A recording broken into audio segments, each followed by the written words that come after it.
आखिर ऐसा क्या बोला सास ने जिसे सुनकर बहू निराश हो गई। संध्या एक बहुत ही सुलझी और सरल स्वभाव की लड़की थी। उसका विवाह एक बड़े व्यापारी के बेटे शशांक के साथ तय हुआ। नए घर में बड़े ही आदर सम्मान के साथ संध्या ने गृह प्रवेश किया। शादी के 2-3 साल काफ़ी मज़े और खुशी के साथ निकल गए और जैसे जैसे दिन बीतता गया संध्या अपनी जिम्मेदारियों के बोझ तले दबती चली गई। संध्या की सास भी उससे काफ़ी खुश थी कि बहू अपना घर और संसार सब कुछ अच्छी तरह से संभालने लगी है। गर्मी की छुट्टी पड़ गई। संध्या अपने मायके जाने की बात अपने सास से बोली। मम्मी 2 साल हो गए मैं मायके नहीं जा पाई, क्या मैं थोड़े दिन जाकर आऊँ? सास ने जवाब दिया, देखो संध्या, अगले साल चले जाना। संध्या यह सुनकर काफ़ी नाराज़ और दुखी होकर सोचने लगी कि जब कोमल दीदी हर 3 महीने पर घर आती है तो मम्मी काफ़ी खुश होती है और कहती कितने दिन के बाद आई हो और मुझे 2 साल हो गए, मेरे बारे में कोई कुछ सोचता ही नहीं है। मेरी खुशी की किसी के लिए कोई मायने ही नहीं रखती। दिन भर इन लोगों को खाना बना के खिलाती रहूं, घर का सारा काम करती रहूं, मेरी यही ज़िंदगी है क्या? और वह कमरे में आंसू की धारा समेटे दाखिल हुई। शाम को कोमल दीदी आने वाली है, देखना मम्मी कितना खुश होती है। खाने के अलग अलग फरमाइशों की लड़ी लगती रहेगी कि कभी कोमल दीदी के लिए समोसा बना दो, कभी पालक पनीर, तो कभी बिरयानी। मैं इतना क्यों सोच रही हूँ, करना तो मुझे ही है, बनाना है तो चलो किचन में अभी से तैयारी में लग जाऊँ। यह सोच ही रही थी कि तभी सास ने आवाज़ दी, संध्या जल्दी नीचे आओ, देखो कोमल आई है। वह अपने चेहरे पर मुस्कान लिए अपने दुख को अंदर एक कोने में दबाए अपनी ननद का स्वागत करती है। कैसी हो भाभी? कोमल संध्या से बोली। अच्छी हूँ दीदी, और घर में सब कैसे हैं? अच्छे हैं। अच्छा, हमारे जीजाजी कैसे हैं? कोमल शर्माते हुए कहती है। वो भी भाभी अच्छे हैं। अच्छा तुम बैठो, मैं नाश्ता बना कर लाती हूँ। नहीं नहीं भाभी, कुछ मत बनाओ, मैं अभी घर से नाश्ता करके आई हूँ और भाभी केवल 2-3 घंटे ही रहूँगी क्योंकि सास की तबीयत ठीक नहीं है। आपके जीजाजी उन्हें अस्पताल दिखाने गए हैं तो वो बोले तुम अकेली यहाँ क्या करोगी? एक काम करो, तुम अपने मायके जाकर सबसे मिलकर चली आओ। सो मैं आ गई। मुस्कुराते हुए कोमल ने जवाब दिया।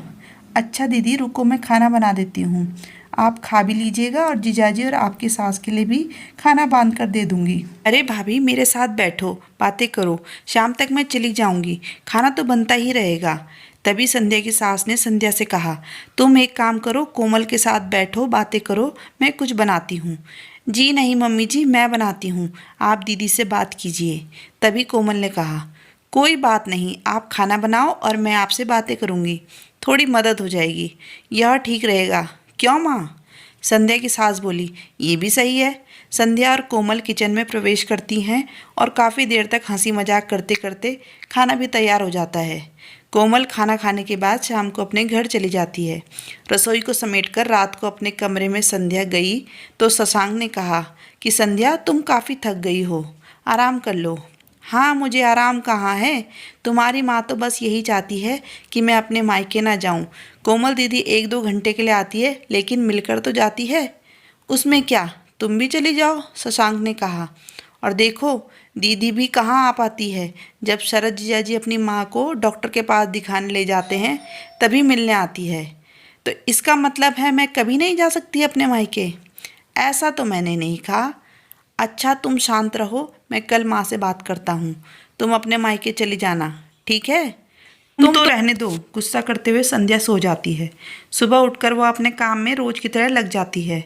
दोपहर में शर्मा आंटी उसकी सास से मिलने आती है और काफ़ी देर तक बातें करती है। तभी शर्मा आंटी संध्या की सास से पूछती है कि कोमल की ये माँ, ये बताओ बहू और बेटी में तुम क्या फ़र्क समझती हो? संध्या इस सवाल के जवाब का इंतजार कर रही थी कि मम्मी जी का इस पर क्या जवाब होगा। उसकी सास मुस्कुराते हुए बोली, बेटी कैसी भी हो वह मीठी होती है और बहू नमक की तरह नमकीन होती है। यह सुनते ही संध्या निराश होती है और उसका दिल भी काफ़ी दुखी हो जाता है। शर्मा आंटी चली जाती है। काफ़ी देर तक वह यह सोचती है कि मैंने मम्मी के साथ क्या बुरा किया है।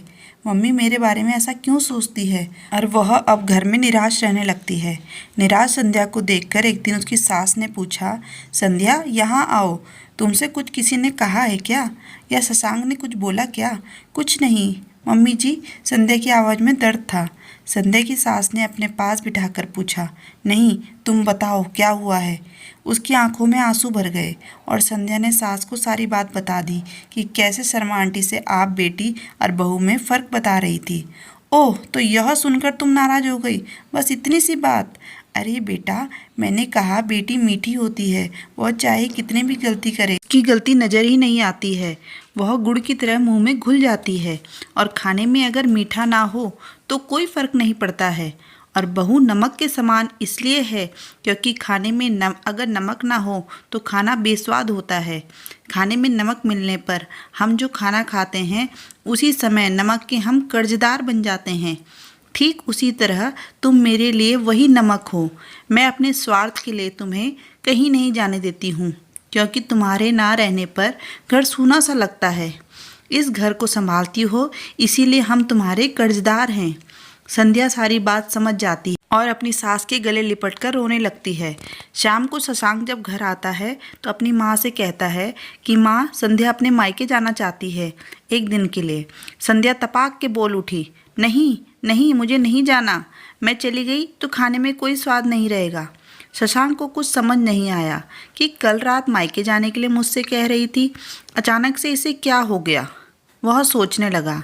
वहीं संध्या की सास उसके सिर पर हाथ फेर रही थी और शशांक एक टक लगाकर संध्या और अपनी माँ को देखता रहा। दोस्तों, आज की कहानी पर आपके क्या विचार हैं हमें कमेंट बॉक्स में ज़रूर बताइएगा और कहानियाँ सुनने के लिए हमारे चैनल को सब्सक्राइब कीजिए। कहानी पूरी सुनने के लिए धन्यवाद।